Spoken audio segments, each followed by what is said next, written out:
इधर parrots of the Caribbean और Peter pan, कोई भी मूवी जो जिसमें शिप पे कुछ तो हो रहा है, तो दे वेयर पैच, ठीक है। तो वो पैच इसके लिए नहीं कि वो अंधे होते हैं, वो पैच का एक पर्पस होता है।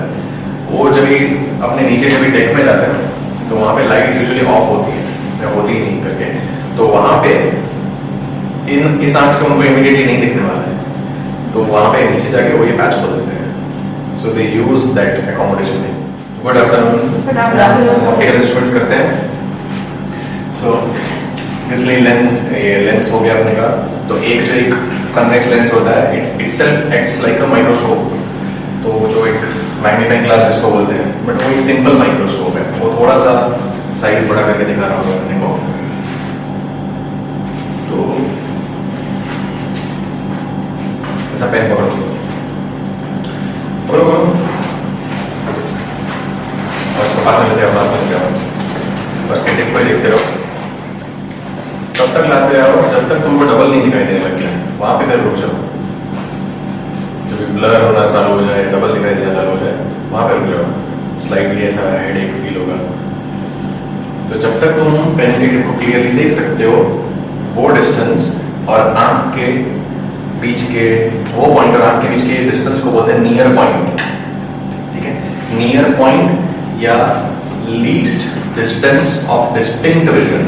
डिस्टिंक्ट मतलब क्लियर, एकदम स्पेसिफिक। तो least distance of distinct vision या नियर पॉइंट, जिसको कैपिटल डी से डिनोट करते हैं।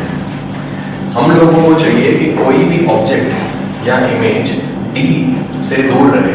हम लोग अगर डायरेक्टली कोई चीज देख रहे हैं तो वो डी से या डी से दूर रहनी चाहिए। डी के पास में हमको क्लियरली नहीं दिखने वाली है, ठीक है। सो ये एक ऑब्जेक्ट है,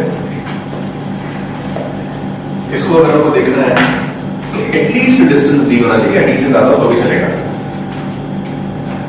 तो हमको ये क्लियरली दिख रहा होगा, ओके। मैं इसको लिखता हूँ theta naught, angle formed by the object. अभी एक मैग्नीफाइंग ग्लास की हेल्प से हम ऑब्जेक्ट डिस्टेंस कम कर सकते हैं। सो इसके पाथ में सपोज एक मैग्नीफाइंग ग्लास रख दिया यहाँ पे, तो हमको फिर यहाँ पे देखने की जरूरत नहीं है, क्योंकि यहाँ पे लाइट बेंड होने वाली है, यहाँ पे लाइट ऐसे करके बेंड होने वाली है, तो हम लोग यहाँ भी देख सकते हैं। तो ये लाइन हटा के हम लोग यहाँ से भी देख पाएंगे। Now this distance is not D, it's less than D. So we can use a convex lens, biconvex lens, to decrease this distance, ठीक है। पर अल्टीमेटली इमेज हमारी डी पे फॉर्म होनी चाहिए, क्योंकि वो हमको दिखने वाली है। तो image form will be at D, okay, and वो फिर ऐसे मैग्नीफाई होकर देखने वाली है, ठीक है। तो this is the angle formed by the image theta I, convex lens। Convex lens magnification का फॉर्मूला क्या है?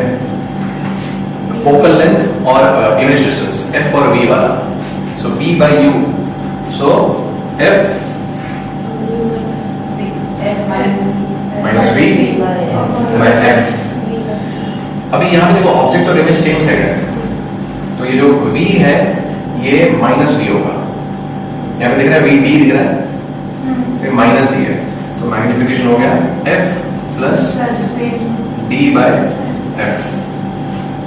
इसको अलग अलग लिख दो तो 1 प्लस डी बाय एफ। तो ये है magnification by a simple microscope. Simple microscope मतलब कन्वेक्स लेंस और कुछ नहीं। तो ये मैक्सिमम मैग्निफिकेशन मिल सकता है, सबसे ज्यादा मैग्निफिकेशन इतना ही मिल सकता है एक फोकल लेंथ एफ वाले से। दूसरा, हम लोग ये मैंने इमेज डी पे ऑब्टेन किए, हम इसको एडजस्ट करके ये लेंस को आगे पीछे करके हम इमेज बहुत दूर भी ऑब्टेन कर सकते हैं।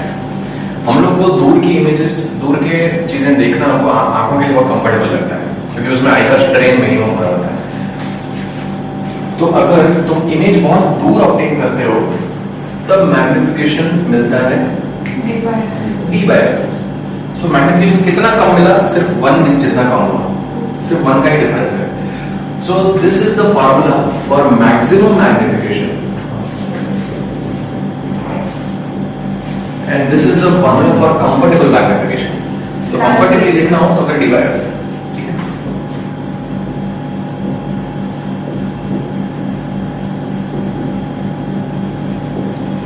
क्लियर, ठीक है। अभी कंपाउंड माइक्रोस्कोप देखें, compound microscope, so to lenses, कौन सा छोटा कौन सा बड़ा?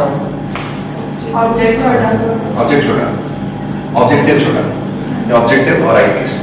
सो ऐसे करके याद रख सकते हैं, compound microscope is used to see tiny objects, micro organisms और व्हाटएवर। तो यहां पे टाइनी ऑब्जेक्ट्स रहने वाले हैं, छोटे ऑब्जेक्ट्स को बड़ा करके देखते हैं, तो ये छोटा रहेगा, छोटे के सामने छोटा लेंस। हमारी आंख तो इन छोटे ऑब्जेक्ट से बहुत बड़ी होती है, तो आईपीस बहुत बड़ा रहेगा।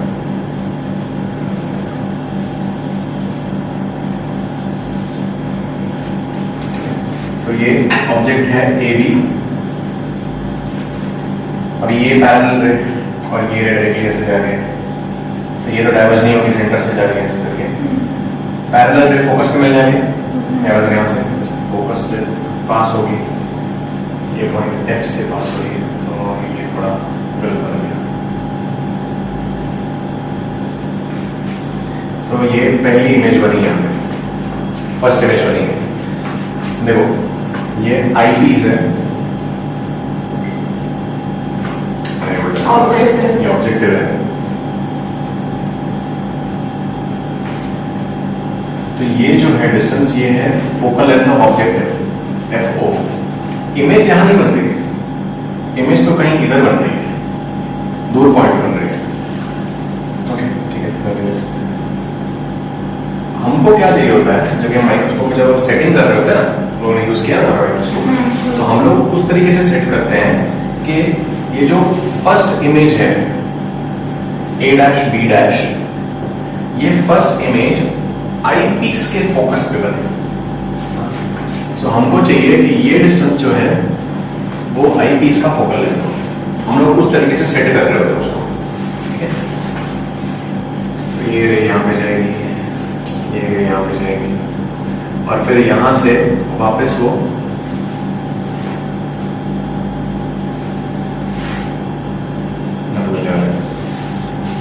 अब ये डिस्टेंस दो हो सकते हैं, एक तो हो सकता है डी मैक्सिमम मैग्निफिकेशन के लिए, या फिर डी से बहुत ज्यादा डिस्टेंस हो सकता है, ठीक है। ये ऑब्जेक्टिव आईपीस का मैग्निफिकेशन हम निकाल चुके हैं। मैग्निफिकेशन ऑफ आईपीस मैक्सिमम होगा 1 + d / fe, और कंफर्टेबल होगा d / f। इधर दो लेंसेज हैं, तो टोटल मैग्निफिकेशन इन दोनों का प्रोडक्ट होने वाला है, तो बचता है सिर्फ इसका मैग्निफिकेशन फाइंड आउट करना, ऑब्जेक्टिव का, ठीक है। तो ये है HO, ये बाकी ठीक है HO, और ये है HI डैश, ये है फाइनल HI। फाइनल HI बहुत बड़ा होंगे, देख रहे हैं। तो इधर क्या करते हैं, देखो ये यहाँ पे कहाँ मिल रहा है, तो ये छोटा ट्रायंगल हो गया, मैं ये ट्रायंगल से बड़ा बनाता हूँ,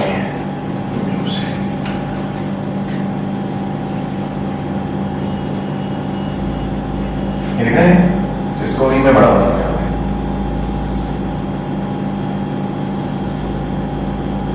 ये है HO, ये है HI डैश, और ये है F0। Focal length of objective, focus of objective और फोकस ऑफ आईपीस के बीच का जो डिस्टेंस है उसको बोलते हैं ट्यूब लेंथ। ये डिस्टेंस ना, ये L है, tube length of microscope. So the distance between focus of objective and focus of eyepiece is tube length. तो ये डिस्टेंस है ट्यूब लेंथ, और ये डिस्टेंस है FO। ये दोनों एंगल्स ऑब्वियसली सेम है, ऑपोजिट एंगल से कुछ थीटा ले लेते हैं। तो देखो, तो tan theta is HO by FO, और माइनस साइन लगा सकते हैं, ठीक है। फिलहाल साइन करने देते हैं, अपने को बस दिख ही रहा है इमेज इन्वर्टेड है। tan theta also equals to HI dash by L, so HI dash by HO equals to L by FO। ये है मैग्निफिकेशन इसका, so magnification of objective is L by F0, और मैग्निफिकेशन ऑफ आईपीस से मिल गया, तो total magnification of compound microscope दोनों का product होएगा। तो दो फॉर्मूला मिलने वाले एक तो L one plus T by F E, ये मैक्सिमम मैग्निफिकेशन, ये मैक्सिमम के लिए, और comfortable magnification L D by 4 okay, comfortable magnification के लिए, ठीक है। सो क्लियर हुआ कंफर्टेबल मैग्निफिकेशन और मैक्सिमम मैग्निफिकेशन क्या चीज है, ठीक है। सो अगर तुम यहाँ पे ऑब्जेक्ट ऑब्टेन कर रहे हो तो तुमको बहुत बड़ा दिखने वाला है, बट ट्रेनिंग होएगा, ठीक है। So it's not comfortable, it is the maximum magnification के लिए। बहुत दूर इसको इमेज को बहुत दूर ऑब्टेन करो, कंफर्टेबली देखो तो उसको डी बाई एफ फॉर्मूला लगेगा सिर्फ, ठीक है। सो ये वो माइक्रोस्कोप। अभी टेलीस्कोप किस लिए यूज होता है? हाँ, बहुत फार ऑफ चीजें क्लोज देखने के लिए। टेलीस्कोप का पर्पस बड़ा देखना नहीं है, क्योंकि हमको टेलीस्कोप से कोई इमेज ऑब्टेन होती है, मून की इमेज ऑब्टेन हुई तो क्या वो मून से बड़ी होगी क्या वो इमेज? नहीं होने वाली है। So telescope is not used to see bigger objects, telescope is not used to see objects bigger, it is used to see far off objects closer, वो पर्पस है उसका। तो उसके लिए देखो टेलीस्कोप दो तरीके के, एस्ट्रोनॉमिकल टेलीस्कोप और टेरेस्ट्रियल। टेरेस्ट्रियल मतलब क्या? अर्थ, टेरा, प्लैनेट, ठीक है। तो एस्ट्रोनॉमिकल टेलीस्कोप हो चाहे टेरेस्ट्रियल टेलीस्कोप हो, हम लोग का इमेज बहुत दूर रहता है, तो उसमें से जो रेज आ रही होंगी वो ऑलमोस्ट पैरेलल आ रही होंगी।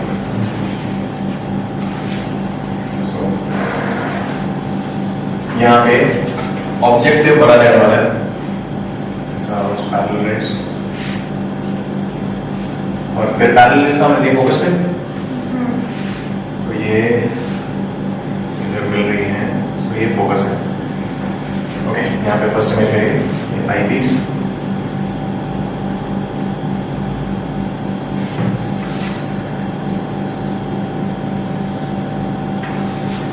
अब इधर हम लोग H I bar H O नहीं कर सकते, क्योंकि एच ओ इंफिनिटी पे बहुत दूर है, इसके लिए तो रेस पैरेलल है ना, तो ऑब्जेक्ट बहुत दूर पड़ा है, तो हमको मैग्निफिकेशन 0 मिलने वाला है।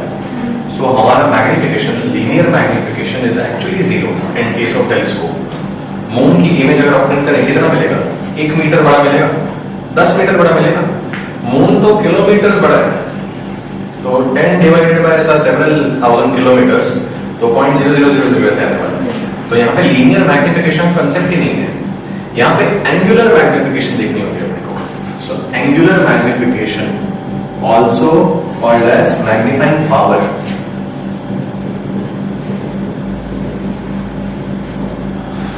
सो एंगुलर मैग्निफिकेशन होता है angle formed by the image upon angle formed by object. ये साइज नहीं है, रियल साइजेस नहीं है, ठीक है। सो ये ऑब्जेक्ट इधर दूर है, सो ये जो एंगल है ये इसको लेते हैं θ1, मैं ये थोड़ा बड़ा बनाता हूँ ये एंगल, ये θ1 है ये एंगल, ठीक है। और ये इमेज हमारी आंख पे, हमको इमेज यहाँ पे दिख रही है, इधर दिख रहा है, तो इमेज हमारे आई पे जो इधर एंगल बना रही है, it's called θ2, object θ1 and image θ2। So यहाँ दिख रहा है θ1 बहुत छोटा है, θ2 बड़ा सा है, ठीक है। सो ऑब्जेक्ट का एंगल बड़ा होने वाला है अल्टीमेटली। सो हमको ये चाहिए θ2 बाय θ1, ओके। देखो ये हुआ फोकल लेंथ ऑफ ऑब्जेक्टिव, और ये हुआ focal length of eyepiece यहाँ पे, क्योंकि पैरेलल रेस है तो इसकी एफओपी मिलेगी, और हम सेट इस तरह से करेंगे कि ये एफई पे हो, ठीक है। तो सो 10 θ1, सो यहाँ पे लगा है ये देखो, ये पैरेलल ही है, ये रेस तो ये ज्यादा रिफ्लेक्टिंग है θ1, ये भी θ1, ये ट्रायंगल में बड़ा बनाता हूँ, ये जो इधर छोटा सा दिख रहा है ना, सो ये इंटरमीडिएट इमेज है, बीच वाली इमेज, ये θ1, यहाँ पे θ2 होने वाला है, ये है f0 और ये है fe। So tan θ1 लगा equals to what we call it h I dash by f and tan θ2 equals to f dash by fe। और अपने को अच्छा ये एंगल बहुत छोटे छोटे हैं तो tan थीटा और थीटा सेम हो जाता है, थीटा 1 बाय ये थीटा 1 बाय थीटा 1 लिख सकते हैं, मतलब मुझे थीटा 2 बाय थीटा 1, तो थीटा 2 बाय थीटा 1 क्या हो रहा है,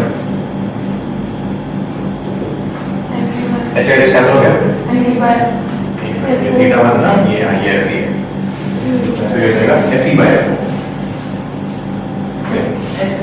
F O by theta 2 by theta 1 सही हो गया, F O by F E 4 by 3। So magnifying power है, magnifying power of a telescope is 4 by 3। Telescope के केस में ट्यूब लेंथ जो होता है वो एटलीस्ट इतना होना चाहिए, FO plus FE, this is the tube length. Telescope के केस में L is FO plus FE और ग्रेटर देन दैट, उससे छोटा नहीं होना चाहिए, नहीं तो ऑब्वियसली लेंसेज रहेंगे कैसे। माइक्रोस्कोप के केस में the tube length is called the distance between FO and FE, okay. ये था एस्ट्रोनॉमिकल टेलीस्कोप, मतलब ये लिटरली स्टार्स वगैरह देखने के लिए यूज होता है। एक टेरेस्ट्रियल टेलीस्कोप तुम लोग को है, कैसेग्रेनियन टेलीस्कोप। तो ये जो टेलीस्कोप है ये रिफ्रैक्शन बेस्ड है, ऑब्वियसली दिख रहा है यहाँ पे रिफ्रैक्ट होगी लाइट। जो टेरेस्ट्रियल टेलीस्कोप है वो रिफ्लेक्शन बेस्ड है।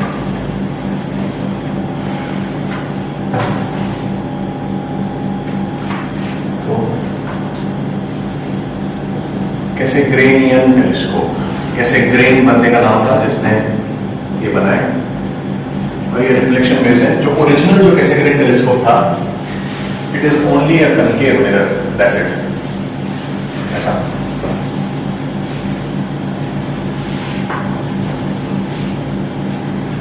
मतलब अगर अच्छा कनकेव मिरर्स देखे तो लोग रियल में कनकेव मिरर में ऐसे बड़े बड़े होकर दिखता है, मतलब अगर तुमको उधर की चीज देखनी है तो ऐसे देखना पड़ता है, ऐसे मिरर के अंदर। सो बहुत इंकन्वीनियंट था, तो कन्वीनियंस के लिए उसने यहाँ पे होल किया और इधर एक कन्वेक्स लेंस एक्स्ट्रा लगाया, तो लाइट फिर यहाँ पे ऐसे निकल रही थी। तो अभी ऑब्जर्वर यहाँ वाली चीजें देख सकता है, तो अभी ये होल करके ये सीधा करके देख सकते हैं। So this extra convex lens was added later to it. Okay. Yes. Good. So optical instruments also includes our eye, human eye. ये वाला बाय वाला को समझता नहीं। So human eye में हम लोगों का सिर्फ लेंस ही रिफ्रैक्टिव नहीं है, starting from the cornea refraction होता ही रहता है till the light reaches the retina finally.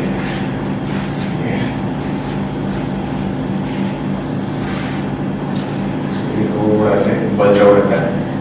ये द वाइट रीजन क्या होता है, क्या होता है वाइट रीजन को, कॉर्निया। क्यों कॉर्निया, वो प्रोटीन का नाम है from which the white layer is formed, ठीक है। सो इट्स इसमें मेजॉरिटी केराटिन, हम लोग का आंख का जो बाहर का जो है it's majority keratin, and keratin is also called cornea, ठीक है। So that's why the name cornea. ये ट्रांसपेरेंट रीजन क्या ये ईशा, आइरिस।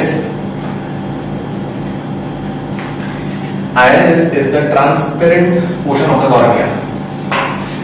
सो यहां से ये अपर्चर है, आइरिस का जितना साइज है वो हमारा अपर्चर है, तो उतनी लाइट अदर एंटर हो सकती है, ठीक है। हम उतनी लेंगे कि नहीं, दैट्स अ डिफरेंट क्वेश्चन। इसके अंदर between iris and the lens, ये जो लेंस है ये मसल फाइबर से पकड़ा हुआ है,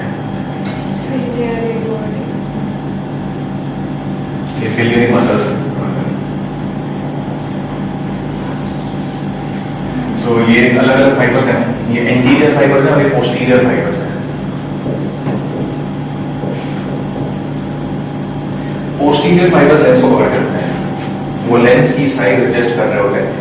एंटीरियर फाइबर्स फ्लोट कर रहे हैं सिर्फ। सो एंटीरियर फाइबर अगर ऐसा है, रिलैक्स्ड है, तो सिर्फ इतनी लाइट एंटर होने वाली है, और अगर एंटीरियर फाइबर कॉन्ट्रैक्टेड है, खिंचा हुआ है, तो ज्यादा लाइट एंटर होगी, ठीक है। सो ये प्यूपिल है। So as such pupil is the empty region within the anterior fibres. Anterior fibres के बीच का जो बचा कुचा रीजन है वो प्यूपिल होता है, जो ब्लैक कलर का जो प्यूपिल दिख रहा होता है। सो अगर लाइट की इंटेंसिटी बहुत ज्यादा है, उतना लाइट चाहिए नहीं आपको, तो ये एंटीरियर फाइबर्स कॉन्ट्रैक्ट हो जाएंगे, तो छोटा हो जाएगा प्यूपिल। अगर लाइट बहुत कम आ रही है तो ये फुली रिलैक्स होंगे। तो इसके लिए हम लोग को रात को लाइट ऑफ करके सोने का, तो लाइट ऑफ करके सोते हैं क्योंकि उस टाइम पे ये आई सिलियरी मसल्स फुली रिलैक्स होंगे। ठीक है, अगर लाइट ऑन करके सोते हैं तो ये कॉन्ट्रैक्टेड होंगे। सो एंटीरियर फाइबर्स क्या करते हैं, अमाउंट ऑफ लाइट डिसाइड करते हैं जो हमारी आंखों में आने वाली है। ठीक है, this is called accommodation reflex. So anterior fibres accommodation कर रहे हैं किसका, light, intensity of light. So this is intensity accommodation by anterior fibers of ciliary muscles. तुम लोगों ने वो पायरेट्स वाली मूवीज देखी होंगी, इधर पायरेट्स ऑफ द कैरिबियन और पीटर पैन, कोई भी मूवी जो जिसमें शिप पे कुछ तो हो रहा है, तो दे वेयर पैच, ठीक है। तो वो पैच इसके लिए नहीं क्योंकि वो अंधे होते हैं, वो पैच का एक पर्पस होता है। वो जब भी अपने नीचे जब भी डेक में जाते हैं तो वहाँ पे लाइट यूजुअली ऑफ होती है या होती ही नहीं करके, तो वहाँ पे इस आंख से उनको इमीडिएटली नहीं दिखने वाला है, तो वहां पे नीचे जाके वो ये पैच खोल देते हैं। So they use that accommodation thing ऐसे करके, क्योंकि यहाँ पे उनको अंधेरा ही अंधेरा है, तो नीचे जाके वो खोलेंगे तो इस आंख से दिखता है।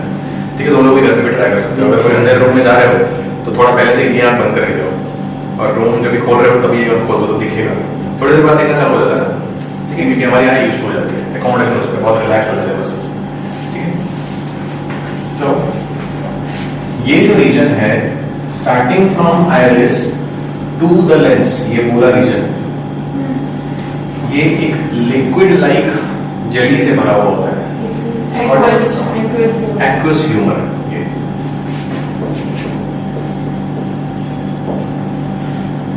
और इसका भी रिफ्रैक्टिव इंडेक्स जो है वो वाटर से थोड़ा ज्यादा है, तो अब यहाँ पे भी लाइट रिफ्रैक्ट हो रही है, सिर्फ लेंस से रिफ्रैक्ट कर रहा है। लेंस अगेन, लेंस को पकड़ के बैठे पोस्टीरियर फाइबर्स। अभी हम लोग अगर कोई बहुत दूर की चीज देख रहे हैं तो हम लोगों को फोकस इसका दूर ही चाहिए, बहुत पास की चीज देख रहे होंगे तो हमको फोकस इसका कम चाहिए। तो अगर हम लोग बहुत दूर की चीज देख रहे हैं तो the lens needs to be relaxed, और अगर बहुत पास की चीज देख रहे हो तो lens radius of curvature change करना है, इसको ठीक हो जाना है ताकि फोकल लेंथ कम हो जाए, मतलब पावर बढ़ जाए। तो ये पतला और मोटा होके लाइट को, इनकमिंग लाइट को रेटिना पे गिराना चाहता है। सो ये फोकल लेंथ एडजस्ट करता है अपनी, कौन, posterior fibres of ciliary muscle. So this is called focal accommodation. So ये ciliary muscles amount of light, मतलब इंटेंसिटी को कंट्रोल करते हैं anterior fibres, and posterior fibres lens की फोकल लेंथ को कंट्रोल कर रहे होते हैं। So this is focal accommodation. Okay, और अल्टीमेटली लाइट रेज मीट होनी चाहिए हमारे रेटिना में। So what is retina then again? Retina is a big layer of nerve fibres. इधर से हमारी ऑप्टिक नर्व होती है मोटी सी, हाँ, तो यहाँ से जो ऑप्टिक नर्व जो है वो यहाँ पे पूरे में फैली हुई होती है, ब्लड वेसल्स भी यहाँ से आते हैं। सो ये पूरा एक नेटवर्क बना के बैठती है पीछे।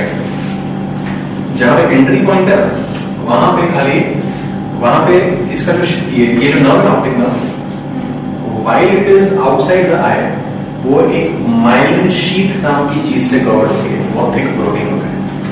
क्योंकि इसको कुछ देखना नहीं है, अंदर की चीजें हमको नहीं दिखनी चाहिए, हमारे ये दिखना चाहिए। तो यहाँ पे they come out of the sheet and they are spread out as rod cells and bone sales.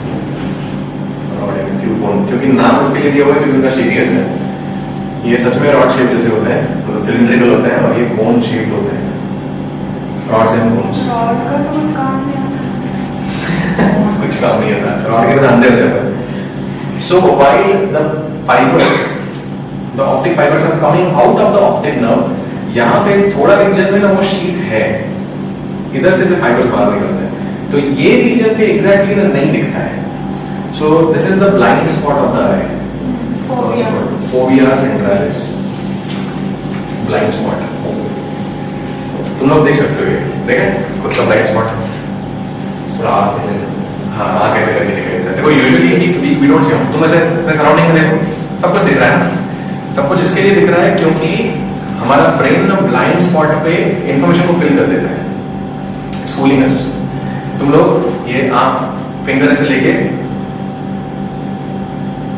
ऐसा यहाँ पे नोज और ये जो बोन है आँख के ऊपर की जो बोन है, यहाँ पे अंदर आँख को ऐसे प्रेस करो, आँख को प्रेस करो, नाक को प्रेस करो, you will see a blind spot है। दिख रहा है? वो ब्लाइंड स्पॉट है उधर एक्चुअली। अच्छा ये करके तो क्या हुआ, वो एनहांस हो गया खाली, अपने को एक्चुअली वो रीजन में कुछ नहीं दिख रहा है, दोनों आंखों में ये नाक बदल रही है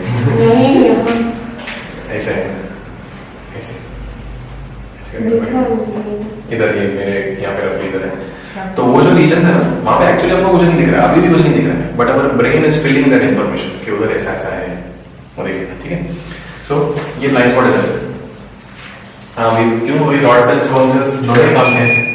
रॉड्स तो ब्लैक एंड व्हाइट पिक्चर बनाते हैं। रॉड जो है ना वो लाइट डिटेक्ट करते हैं, दैट्स इट। कोई भी टाइप की लाइट है वो रॉड्स डिटेक्ट करेंगे। अब एक और अगर येलो लाइट है, ब्लू लाइट है, अगर हमारे आंखों में कोन सेल्स होते ही नहीं तो हमको yellow light, blue light, red light सारी वाइट दिखती या शेड्स ऑफ ग्रे दिखते थे। तो rod cells detect how much light is incoming, light है कि नहीं है, एब्सेंस और presence of light, not black and white, absence और presence of light, think like that. कि रॉड सेल्स नहीं होंगे तो हमको डिटेक्ट नहीं कर पाएंगे लाइट, फिर कोन सेल्स कोई फायदे के लिए नहीं है। कोन सेल्स में डिफरेंशिएट करके बताता है कि कौन सी फ्रीक्वेंसी आ रही है। और बेसिकली ह्यूमंस के अंदर 3 RGB, रेड, ग्रीन और ब्लू कोन सेल्स हैं, और उसमें से हम लोगों को रेड और ग्रीन वाले ज्यादा है कोन सेल्स, तो उनका कॉम्बिनेशन येलो इसके लिए हमारे लिए इज द ब्राइटेस्ट कलर। हमको येलो बहुत ब्राइट लगता है। Yellow is not the brightest colour, yellow seems to be the brightest colour to human beings, क्योंकि ह्यूमन बीइंग्स की आंखों में रेड और ग्रीन ज्यादा सेल्स हैं। ठीक है, फॉर बीज वायलेट इज वेरी ब्राइट, मक्खियों के लिए, हनी बीज एंड ऑल ऑल्सो के लिए, उनको स्काई भी वायलेट दिखता है, उनको ब्लू नहीं दिखता है ऐसे। ठीक है, तो विट्रस चैम्बर का क्या काम है? हाँ, लेंस और रेटिना के बीच का जो रीजन है, this is not soft, not jelly, this is hard like glass. तो ये विट्रस ह्यूमर है, ये भी रिफ्लेक्ट कर रहा है। ठीक है, ये आइरिस से एंटर होते रेटिना में पहुंचने में लाइट पूरी तरह से रिफ्लेक्ट हो रही है। ठीक है, so this has to be formed of some material, eyeball. तो विट्रस ह्यूमर, तो vitreous humour meaning transparent glass जैसा चीज है। ओके, भी लेंस खुद भी है ना,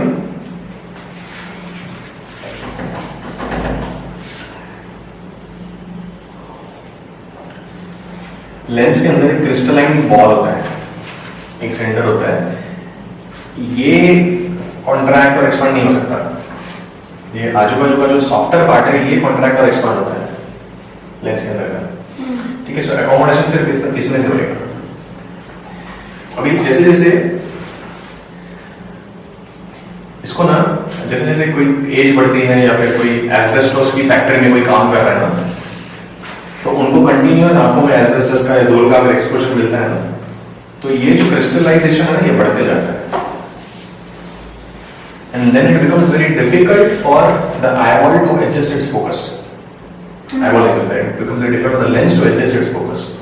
ठीक है, एक पॉइंट के बाद फिर ये ओपेक होने लग जाता है, अंदर उतना क्रिस्टलाइन जमा होने लग जाता है, so that condition is called cataract. ठीक है, so cataract के केस में यहाँ से ये पूरा निकालना पड़ता है, जो इधर क्रिस्टलाइजेशन हो गया वो अंदर लिटरली आंख के अंदर। अभी तो लेजर से हो जाता है कैटरेक्ट ऑपरेशंस, बट पहले आंख के अंदर से छोटा सा पतला सा ड्रिल, माइक्रो ड्रिल जाके ये पूरे रीजन को काट के निकालता था, और फिर अंदर एक आर्टिफिशियल सिलिकॉन बेस्ड लेंस डालते हैं। ठीक है, so aim of all this is कि भाई लाइट रेटिना में गिरे अच्छे से, तो यहाँ से मैसेज जाएगा ब्रेन के अंदर। ओके, कभी कभी कैमरा में रेड आई आ जाती है ना किसी किसी की, तो वो रेटिना के ब्लड वेसल्स रिफ्लेक्ट हो रहे हैं और वो रेड दिख रहे होते हैं। क्या डॉक्स का या जेरॉक्स का अपना भी दिखता है। तुमने कितनी बार फ्लैश देखो तो किसी ना किसी की आंख में ऐसा लाल होएगा, तो वो डायरेक्टली उसके सामने ही है, जैसे एग्जैक्टली सामने हुआ है, तो फिर उसका रेटिना में से रेड रिफ्लेक्शन दिखेगा। तो लोग डायरेक्टली प्यूपिल के अंदर देखने की कोशिश करोगे तो ब्लैक दिखने वाला है। Pupil is going with black. हाँ, this is coloured, ciliary muscles are coloured, उसकी वजह से लोगों को आंखों को कलर मिल रहा होता है। ठीक है, ओके। सो हमको चाहिए कि फाइनल इमेज हमारे रेटिना पे बननी चाहिए।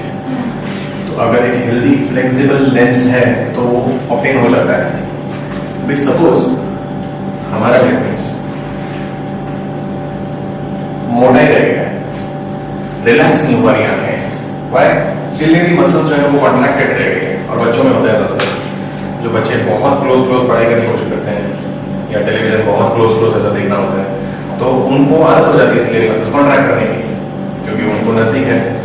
तो एक पॉइंट के बाद सिलियरी मसल्स रिलैक्स नहीं हो पाती, तो वो permanent sort of permanent situation हो जाती है। But then with age this goes on. जब तुम दूर की चीजें वापस से देखना स्टार्ट करो, आई का एक्सरसाइज स्टार्ट करो, तो सिलियरी मसल्स स्लोली रिलैक्स हो जाती है। बट दिस कंडीशन, इसमें क्या होगा, इसमें पास की चीज ठीक है, वो फोकस होगी। अभी कोई दूर का ऑब्जेक्ट है, उसकी तो रेज ऐसी नहीं आ रही है, ऐसा डायवर्जिंग रेज नहीं है, वो यहीं पे फोकस हो जाएगी। तो we can see the nearby things, we cannot see the far off things. So this is called nearsightedness or myopia.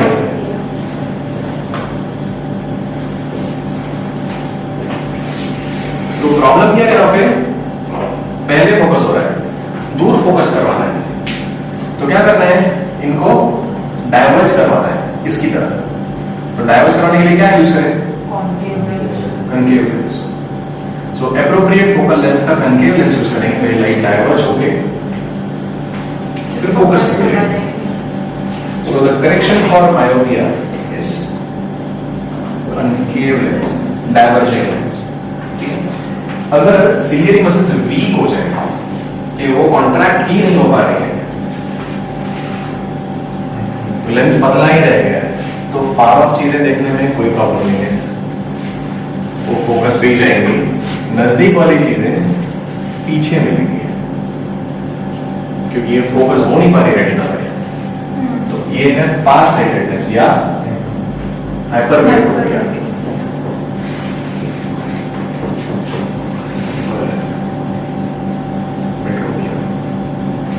तो इसमें क्या करना है, अपने को पहले फोकस करवा देना है, तो उसके लिए कौन सा लेंस यूज करें, converging lens. So convex lens of appropriate focal length is to be used to correct hypermetropia.